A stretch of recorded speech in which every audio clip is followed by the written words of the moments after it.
Hati-hati nih bagi kita yang jarang menangisi dosa, keras hati itu ya, nggak ada merasa bersalah, udah merasa baik aja, orang lain aja yang salah, orang lain aja yang salah.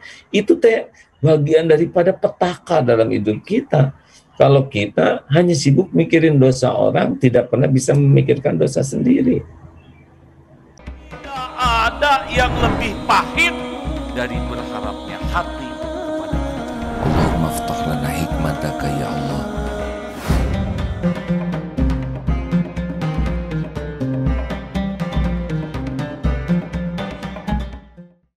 Apalagi nih ciri-ciri orang yang disukai Allah. Innallaha yuhibbut tawwabin wa yuhibbul mutatahhirin. Jadi orang Allah itu sesungguhnya sangat mencintai orang yang tobat dan mensucikan diri. Kan tiap orang punya dosa, semuanya ya. Tapi lihat nih siapa yang disukai Allah dari yang punya dosa. Yang bisa ngeluarin air mata tobat. Jadi dosa di mana-mana pada bikin dosa. Kita jangan kekunci oleh dosa seseorang. Karena ada kalanya orang berbuat dosa, jalan dia tobat nasuha. Ini serius nih hadirin sekalian ya. Ini orang baik-baik, tapi dia nggak pernah bisa menangisi dosanya sendiri. Dia berbuat baik, dia sholat, saum, zakat, sedekah, umroh, haji, dia dakwah. Tapi dia nggak pernah merasa punya dosa ke Allah. Ini petaka. Karena dalam ibadah aja banyak dosa itu. Ada ujubnya, ada riaknya, ada takaburnya, ada dengkinya. Jadi kalau kita bisa taat tapi enggak pernah mengenal dosa di balik ketaatan kita, itu juga merupakan bahaya. Karena dalam ketaatan kepada Allah itu bisa ada maksiat di sana. Jangankan yang dilihat orang, kita sendirian aja ibadah bisa maksiat itu. Bisa ujub, merasa lebih soleh dari yang lain. Kita dengar orang ngaji, ngajinya salah ya. Terus kita di sebelahnya dan kita dengar. Lalu hati kita teh lihat umur udah tua ngaji salah, nggak ngomong, tapi hati kita sudah bicara. Orang ini nggak akan diterima nih. Padahal yang ngaji itu penuh dengan rasa pedih. Ya Allah, saya sudah tua belum bisa ngaji. Berusaha keras dan selalu minta ampun atas kelalaian yang nggak bisa ngaji selama ini. Boleh jadi itu yang sebelah itu jauh lebih tinggi dibanding yang diam, udah bagus bacaannya tapi ujub dengan bacaannya, sombong, meremehkan orang lain dengan Qur'annya, tidak mengamalkan karena dia malah hanya menghina orang. Nah, jadi hati-hati nih kalau lihat orang, misal ya, maaf ya, ada yang ditangkap nih, kemudian dipenjara. Lalu di penjara tuh, waduh, betul-betul banjir air mata, nangis, menyesali. Ini bisa lebih hebat ini. Apa artinya sebuah penjara? Kalau di penjara itu menemukan nikmat taubat. Dibanding punya jabatan, punya kedudukan, punya kebebasan, dikagumi orang, dipuji orang, banyak follower, tapi nggak pernah bisa taubat. Jangan iri sama yang dikasih banyak hal tentang dunia ini. Tapi yang diirii oleh kita adalah orang yang bisa bertobat. Tobat itu artinya kembali ya. Hati-hati aja hadirin. Kita menghina seseorang karena kesalahannya. Padahal bisa jadi kesalahan yang dilakukan orang itu adalah bagian pengantar dia taubat nasuha. Lihat yang mualaf, waduh, yang banyak tato di sana sini. Tapi aduh, bicara ke Allahnya tuh, kayaknya tiap lihat tatonya banjir air matanya tuh ya. Menyesali betapa lamanya mengkhianati Allah, melupakan Allah. Wah, kita tidak ada tatonya, tapi nggak menyesali dosa yang dilakukan oleh tubuh ini. Makanya kalau kita lihat ada orang yang sering istighfar, sering menangis, menangisi dosanya di penghujung malam tuh senang. Itu mahal. Enggak banyak orang yang bisa menangisi dosa. Dengar ya, ciri orang munafik itu lihat dosa tuh kayak lihat lalat. Ditepis pergi udah lewat, itu begitu. Tapi orang yang lihat dosanya seperti lihat gunung yang mau roboh menimpa dirinya, itu nikmat dari Allah. Hati-hati nih bagi kita yang jarang menangisi dosa, keras hati itu ya, nggak ada merasa bersalah, udah merasa baik aja, orang lain aja yang salah, orang lain aja yang salah. Itu teh bagian daripada petaka dalam hidup kita. Kalau kita hanya sibuk mikirin dosa orang, tidak pernah bisa memikirkan dosa sendiri. Nih, jadi kalau ada orang bisa istighfar, bisa menangisi dosa, itu tuh orang yang diberikan karunia besar. Karena yang bahaya dari dosa itu adalah tidak bisa tobatnya. Karena kalau dosa itu, kalau ketemu dengan ampunan Allah itu menyelimuti segalanya, ya. Mau dosa sebanyak buih ombak di lautan, ampunan Allah lebih besar. Jadi yang lebih bahaya dari dosa itu adalah tidak tobat. Jadi kalau kita lihat ada orang yang tersungkur tobat, hati-hati aja, jangan diremehkan ini. Berarti dia dapat karunia besar. Dan hati-hati juga kalau kita nggak bisa nangis, nggak bisa menangisi dosa, itu berarti ada masalah besar tuh. Kita nggak dapat karunia dari Allah. Karena kalau kita nggak bisa tobat, ya sebetulnya mudah bagi Allah ngampuni kita ya. Tapi gimana nanti kita hidupnya terancam kan oleh dosa kita sendiri.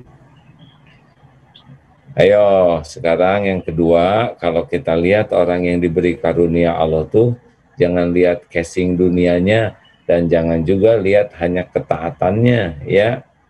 Tapi lihat bagaimana kesungguhannya bertobat. Kita juga melihat diri kita begitu. Saya bisa nangis enggak nih? Saya bisa nyesel nggak dengan dosa saya? Saya bisa, nah kalau kita udah nggak bisa menyesali dosa, nggak bisa merasa itu sebuah dosa, tidak merasa takut dengan dosa, itu bahaya kita tuh. Kita dalam posisi jauh dari Allah. Karena kalau orang yang dekat dengan Allah tuh, tiap melakukan kesalahan apapun, pasti Allah akan melihat. Allah akan tegur. Kalau bisa lewat hatinya ya, misalkan hati kita dibuat nggak enak oleh Allah dengan dosa, tapi ada kalanya hati kita bebal, melawan bisikan di hati, tetap mau melakukan kesalahan, nanti Allah gerakan yang lain, hambanya yang lain.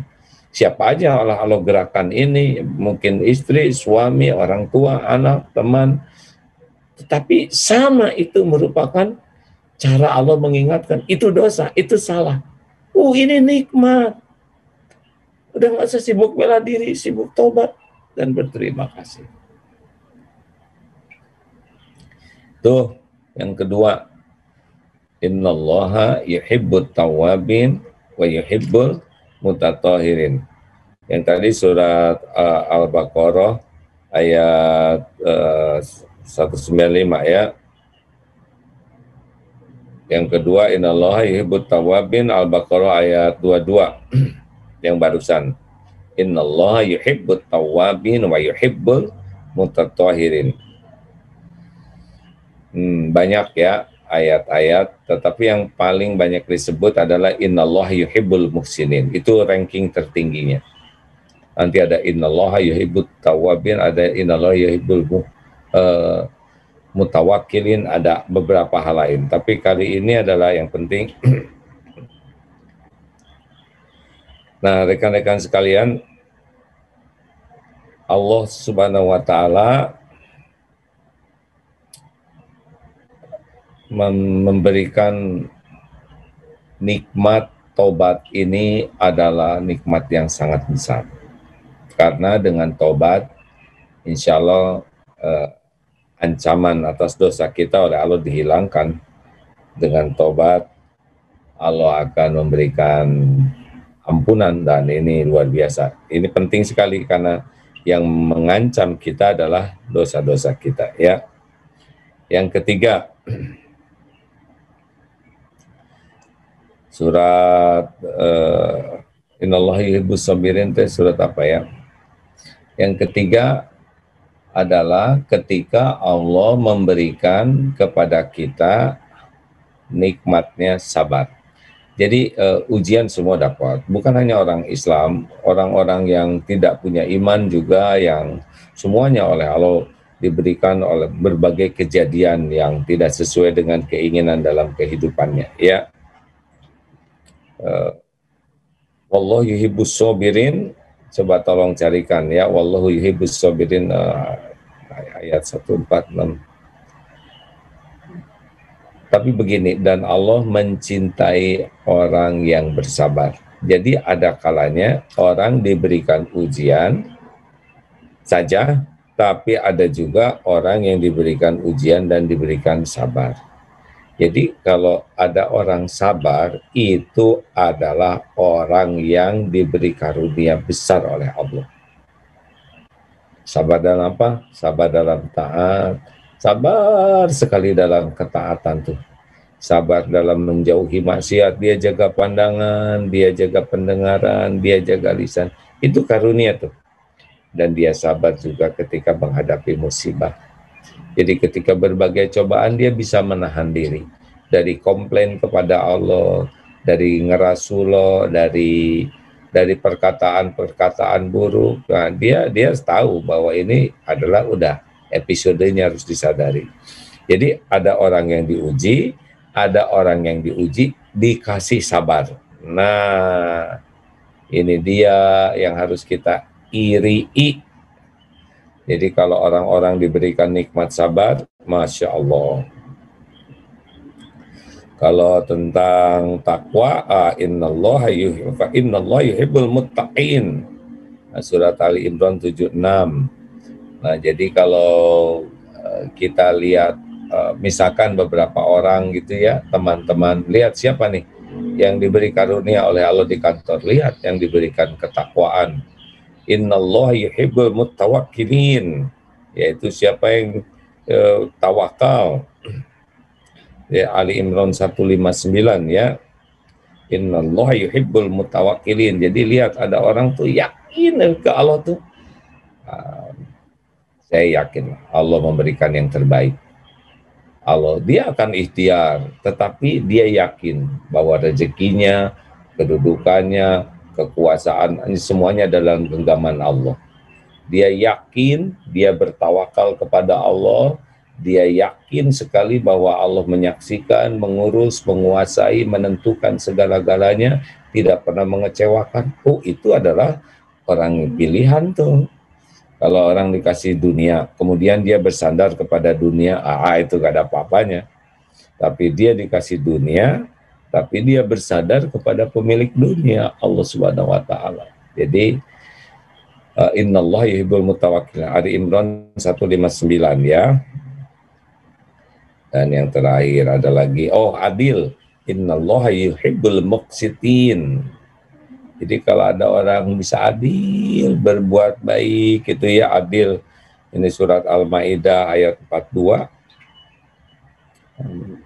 Betul-betul merupakan karunia Allah kalau orang itu diberi kepemimpinan dalam skala apapun, kemudian diberi oleh Allah kemampuan berbuat adil. Jadi kalau diberi jabatan aja sih nggak ada apa-apanya. Tetapi diberi kemampuan bersikap adil, itu adalah karunia besar. Ada lagi yang lainnya, tetapi intinya itulah ya beberapa. Nanti usahakan lebih lengkap lagi. Jadi kalau nanti cari di Al-Quran, innallaha yuhib, sesungguhnya Allah mencintai.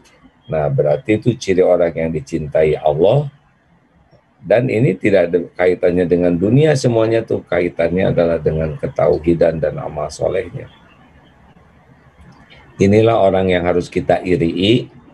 Kita irinya bukan dengki. Kalau dengki ingin hilang nikmat itu, enggak, kita ingin seperti itu tanpa orang itu harus kehilangan nikmat. Kita jadikan target dalam hidup kita supaya kita dapat karunia itu. karunia takwa, karunia adil, karunia dalam saf, karunia dalam ketawakalan, karunia dalam kesabaran dan syukur, karunia ikhlas, karunia tobat.